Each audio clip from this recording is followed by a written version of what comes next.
Welcome to Miss Scarlett. Subscribe and don't miss out on Patreon. Have fun! In the hushed aftermath of his parents' departure, a whispered silence enveloped the house. The crimson-hued sunset on the horizon bade farewell to the family car, embarking on a sojourn that would leave a unique legacy. Amid the vast suburbia, their residence, tall and imposing, sheltered a clandestine tale.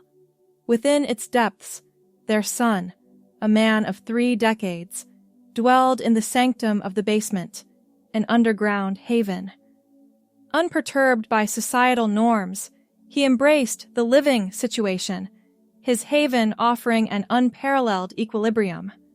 A confluence of benefits converged here: affordable rent, a modicum of solitude, and, perhaps most crucially, a haven where inquisitive gazes would not scrutinize the enigmatic parcels that periodically surfaced, addressed to an enigmatic recipient.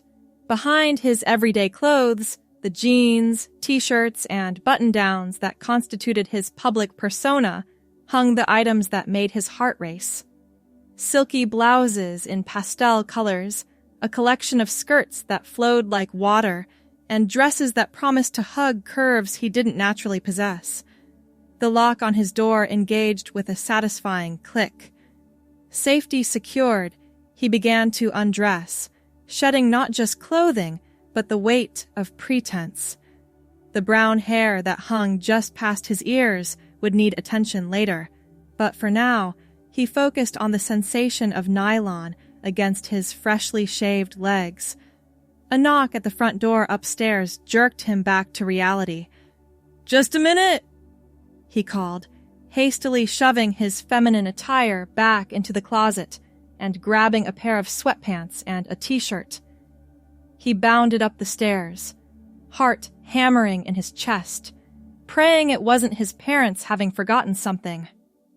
The peephole revealed a short woman with steel gray hair and a floral suitcase.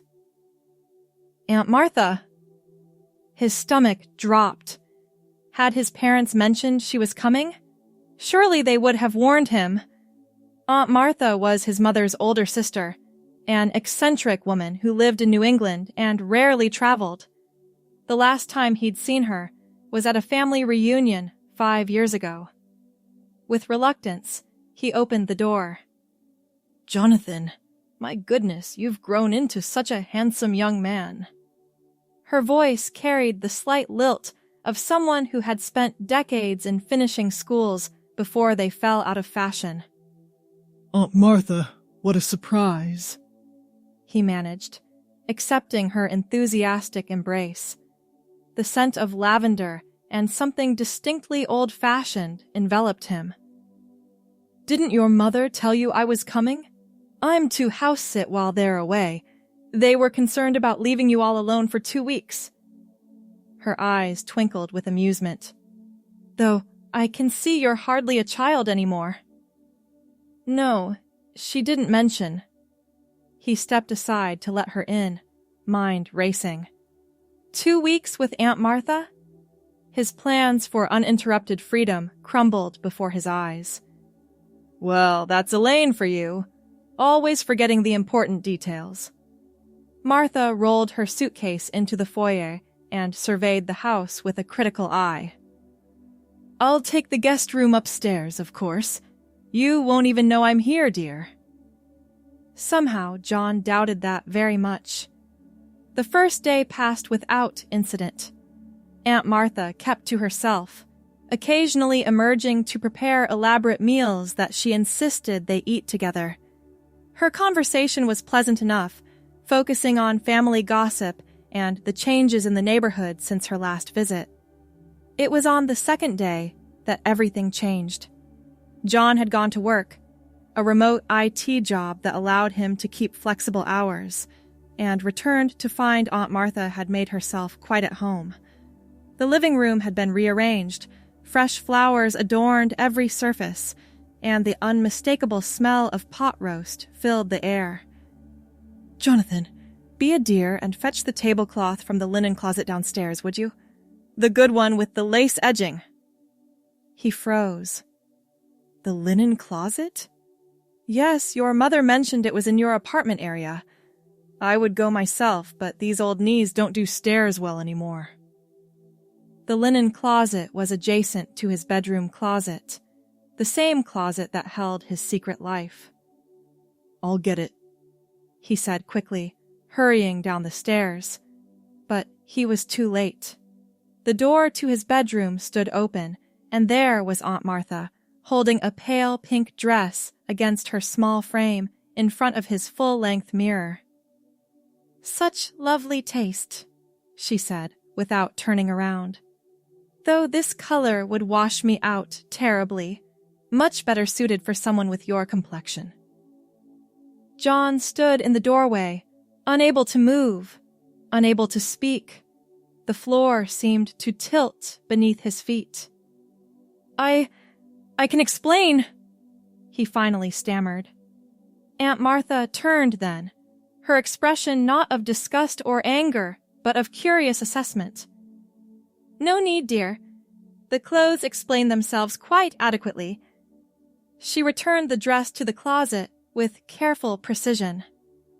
Though I must say, your organization could use some work, and your selection of undergarments is woefully inadequate for the outfits you've chosen. John's face burned hot. You're not upset? Upset? Why would I be upset? She smoothed a wrinkle from a nearby blouse. Though I am concerned about your technique. These clothes deserve better care than they're receiving. Her eyes narrowed slightly. How long have you been dressing? The question was posed so matter-of-factly that John found himself answering honestly. Since college. Off and on.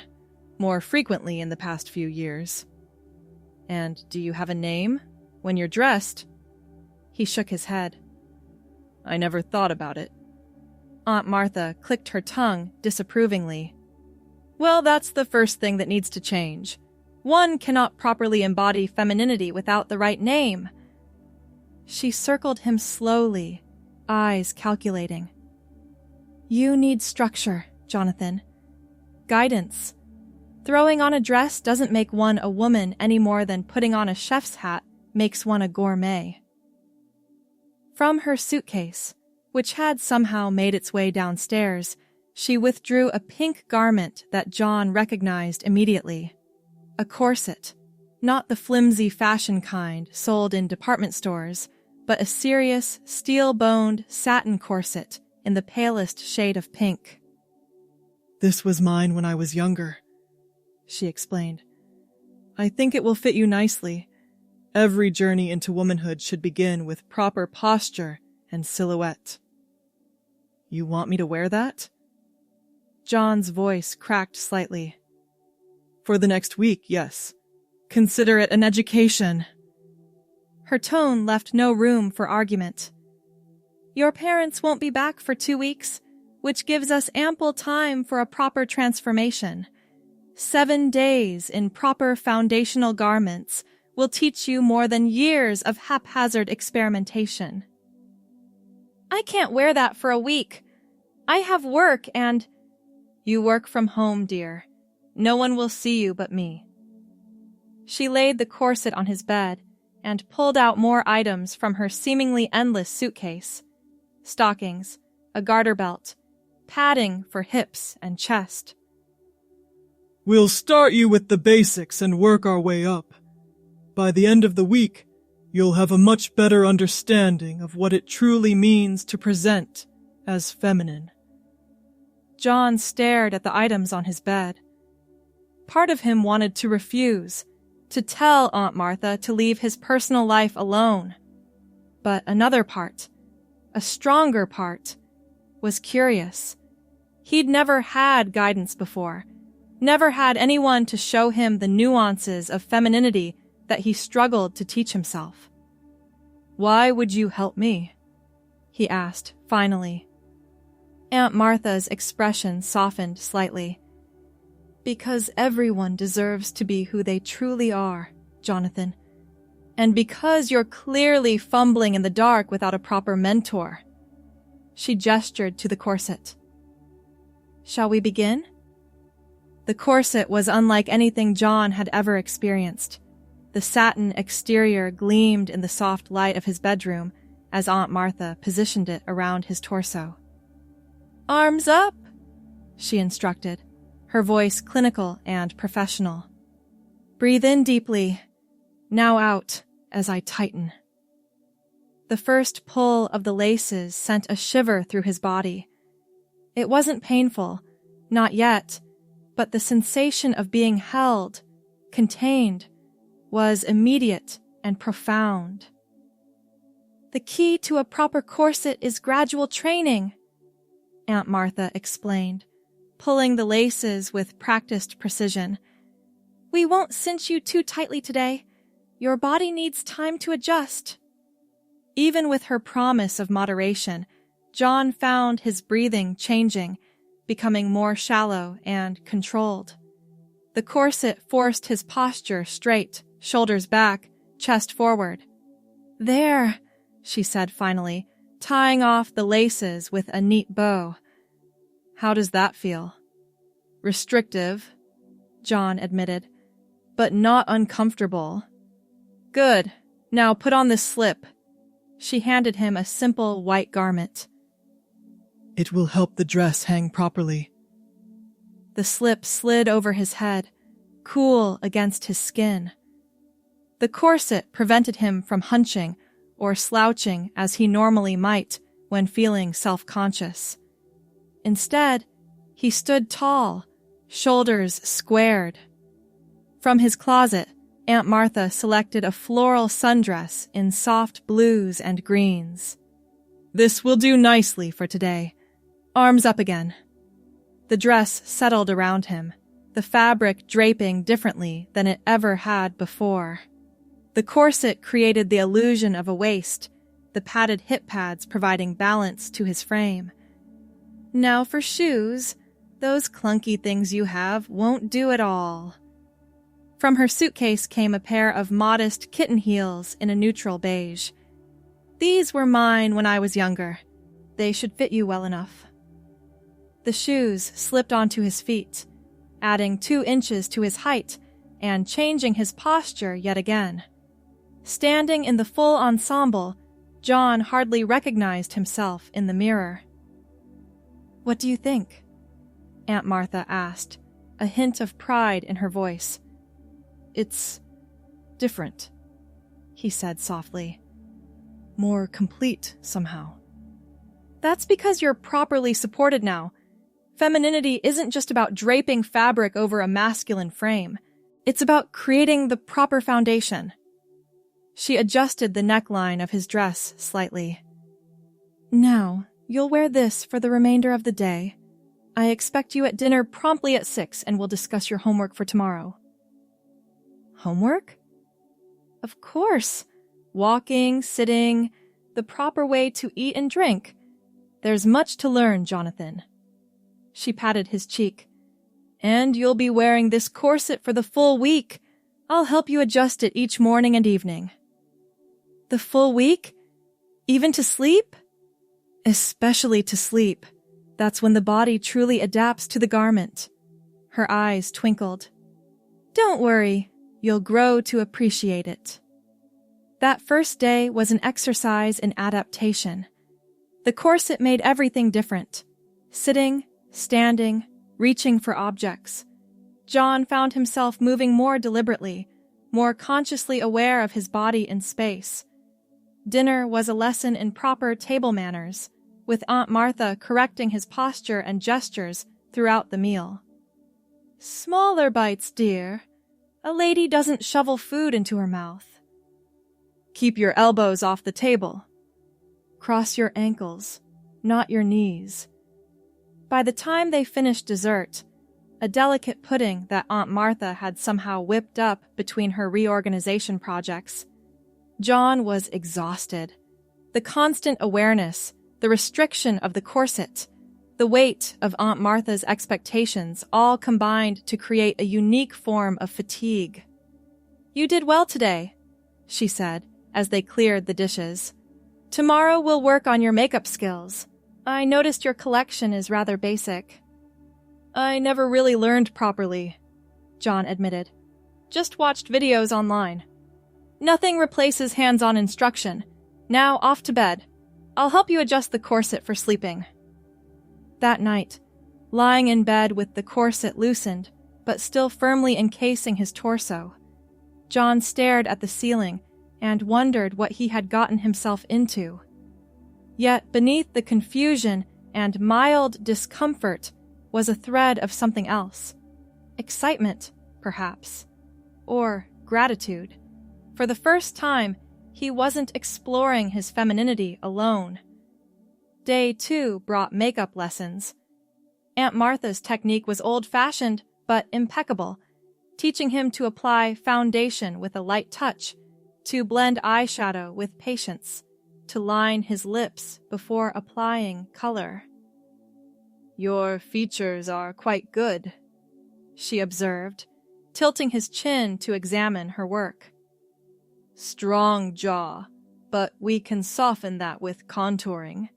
Good cheekbones. And your eyes, quite expressive." By the end of the session, John barely recognized the face in the mirror. Aunt Martha had transformed him with subtle artistry, enhancing rather than masking his features. "This is incredible," he whispered, touching his cheek gently. "It's merely skill, dear. Anyone can learn it with proper instruction." She packed away her makeup brushes. "Now practice removing it all and applying it again.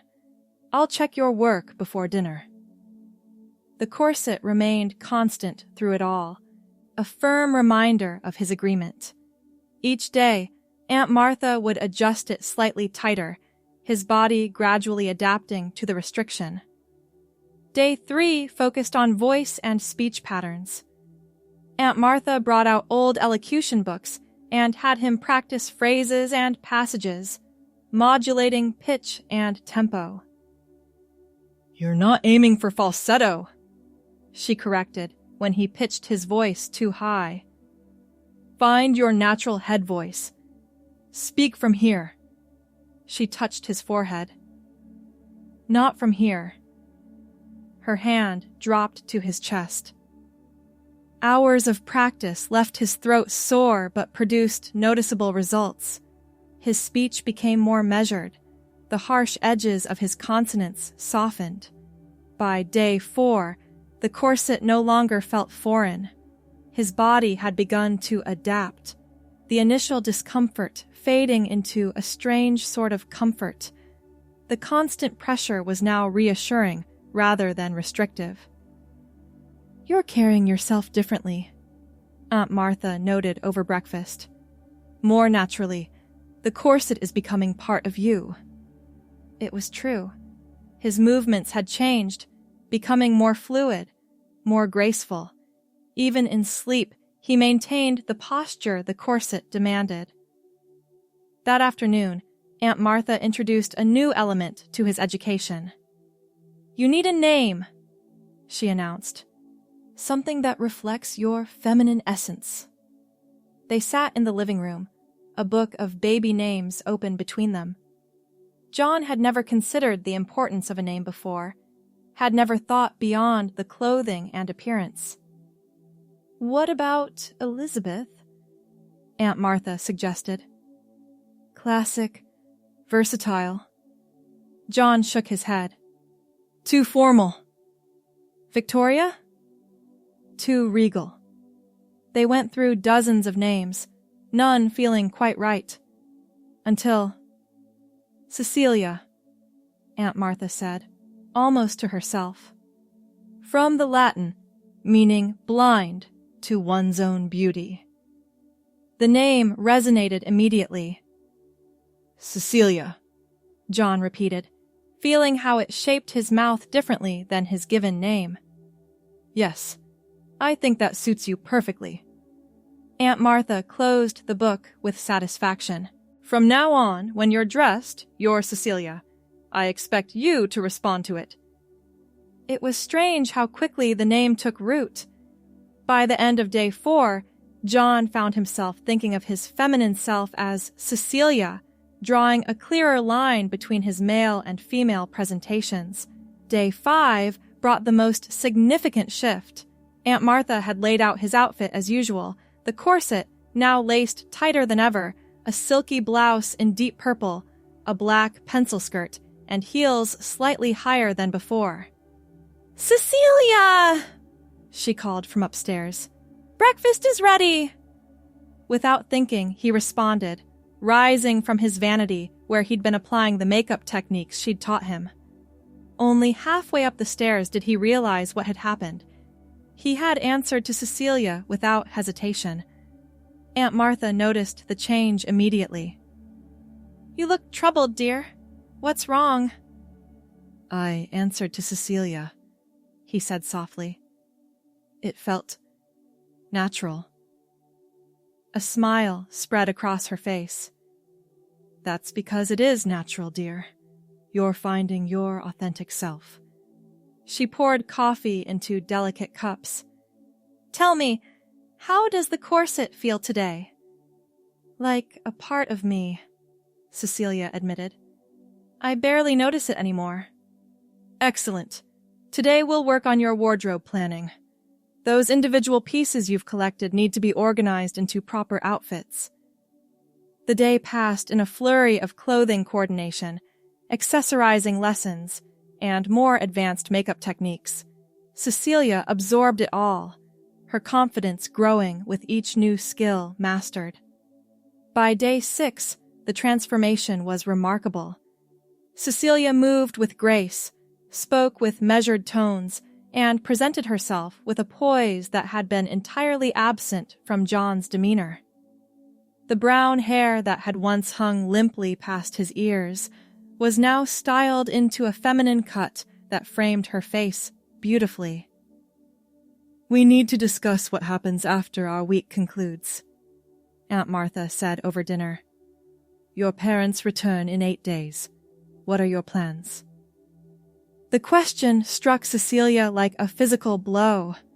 She hadn't thought beyond the immediate experience, hadn't considered what would happen when the structured environment Aunt Martha had created came to an end. "I don't know," she admitted. "Return to how things were before, I suppose." Aunt Martha's expression turned serious. "Is that what you truly want? To go back to hiding? To those furtive moments of expression? What choice do I have? My parents are adults who love their child. But that's not what I'm asking." Aunt Martha reached across the table to take Cecilia's hand. "The question is, who are you, truly? John with a secret life, or Cecilia who sometimes presents as male for convenience?" The question lingered in Cecilia's mind through the night and into the final day of their arrangement. The corset had become so much a part of her that the thought of removing it permanently created a sense of loss. On the morning of day 7, Aunt Martha helped her dress in the most complete feminine ensemble yet. The corset, yes, but also a beautiful sundress in coral, delicate gold jewelry, and sandals that showcased her newly pedicured toes. "Our week is technically complete," Aunt Martha said, adjusting the final laces. "You're free to remove the corset after today, if you wish." Cecilia met her gaze in the mirror. "And if I don't wish to?" A slow smile spread across Aunt Martha's face. "Then we've discovered something important, haven't we?" The day passed with a strange, bitter sweetness. Cecilia performed all the skills she'd learned, the walking, the speech patterns, the mannerisms, with natural ease. They took photos together, Aunt Martha insisting that Cecilia would want to remember this transformation. Evening came, and with it, the promised end of their agreement. Aunt Martha helped Cecilia untie the corset laces. "Deep breath," she instructed. The corset loosened, then fell away completely. Cecilia's body felt strangely vulnerable, unprotected. She took a deep breath, feeling her ribs expand in a way they hadn't for a week. "How does it feel?" Aunt Martha asked. "Wrong," Cecilia said immediately, surprising herself with the vehemence of her response. "It feels wrong." Understanding filled Aunt Martha's eyes. "Then perhaps the corset wasn't restricting you at all. Perhaps it was finally allowing you to be who you truly are." That night, for the first time in a week, Cecilia slept without the corset. She tossed and turned, missing the firm embrace that had become her constant companion. By morning, her decision was made. Aunt Martha found her in the kitchen, already dressed in a simple blue dress, the corset once again laced beneath it. "Good morning, Cecilia," she said, emphasizing the name with approval. "Good morning, Aunt Martha." Cecilia poured coffee for them both. "I've been thinking about what you asked, about who I truly am." "And?" The corset didn't create Cecilia. She was always there, waiting for permission to exist. Her fingers traced the subtle outline of the corset beneath her dress. "This just gave her the structure to emerge." Aunt Martha nodded, satisfaction evident in her expression. "I suspected as much from the moment I saw your collection. There was too much care, too much thought put into those choices for it to be mere curiosity." "What do I do now? My parents will adjust in time, as will everyone else in your life." Aunt Martha sipped her coffee. "The question is, are you ready for that journey? It won't always be as controlled as our week together has been." Cecilia considered this. The prospect was terrifying, but also exhilarating. "I don't think I can go back to living only part-time. It feels like lying now." "Then don't!" Aunt Martha's voice was firm. "Start with small steps. Continue being Cecilia here, at home. Expand gradually. Find supportive resources." She reached across the table to take Cecilia's hand. "And know that you have at least one ally who has seen the real you and finds her absolutely lovely." Tears pricked at Cecilia's eyes, threatening to ruin the careful makeup she'd applied that morning. "Thank you for everything." The remaining days with Aunt Martha were spent preparing for the future. They organized Cecilia's wardrobe, ordered additional items she would need, and discussed practical matters like legal name changes and potential medical options, all while maintaining the daily practices that had become Cecilia's new normal. The night before her parents were due to return, Cecilia faced her greatest challenge yet. "I want to tell them," she announced over dinner.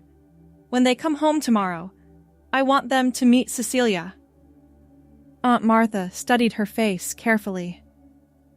"Are you certain you're ready? There's no rush." "I'm certain. If I wait, I'll lose my courage." Cecilia squared her shoulders, feeling the corset support her posture. "Will you stay? While I tell them?" "Of course, dear. I wouldn't dream of leaving you to face this alone." The next day dawned bright and clear. Cecilia chose her outfit with special care. A modest knee-length dress in navy blue, the corset underneath providing its constant reassurance, low heels, and simple pearl earrings that had belonged to her grandmother. "You look perfect," Aunt Martha assured her, helping to put the finishing touches on her makeup. "Authentic and beautiful." The sound of a car in the driveway sent a spike of anxiety through Cecilia's chest. The corset's restriction suddenly felt more pronounced, a physical manifestation of her nervousness. "Breathe," Aunt Martha instructed, squeezing her hand. "Remember who you are." The front door opened, bringing the sounds of luggage and cheerful voices. Cecilia remained in the living room, standing beside Aunt Martha, heart hammering against the unyielding structure of her corset. "Martha, we're home!" her mother's voice called. "Where are you and John?" "In the living room, Elaine," Aunt Martha called back. "We've been waiting for you." Footsteps approached, and then her parents were there, tanned from their vacation, smiles fading into confusion as they took in the scene before them. "John," her father said uncertainly. Cecilia took a deep breath, feeling the corset restrict the expansion of her lungs, reminding her of the strength she'd built over the past week.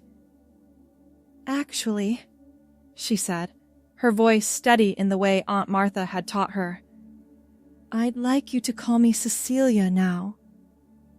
The silence that followed seemed to stretch for an eternity. Cecilia stood tall, supported both by the physical structure of the corset and the presence of Aunt Martha beside her. Her mother was the first to move, stepping forward with a cautious expression. "Cecilia," she repeated, testing the name. Are you? "I'm transgender," Cecilia said, the words finally spoken aloud after years of silent knowledge. "This is who I am, who I've always been." Her father remained frozen, his expression unreadable. "Perhaps we should all sit down," Aunt Martha suggested gently. "There's much to discuss, and I've prepared tea." The conversation that followed was difficult, filled with questions Cecilia had anticipated and others she hadn't. But through it all, she remained Cecilia, poised, authentic, her responses measured and honest in a way John had never managed to be. By evening, no grand conclusions had been reached. Her parents were shocked, confused, but not rejecting. They needed time, they said, space to process this revelation. "We love you," her mother finally said, reaching across the table to squeeze her hand. "That doesn't change. We just need to understand." "I know," Cecilia replied. "And I'm happy to give you that time. I've had years to come to terms with this. You've had hours."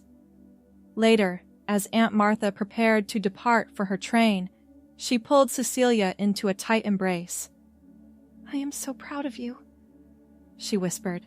"Remember everything I taught you, but most importantly, remember that the strength was always within you.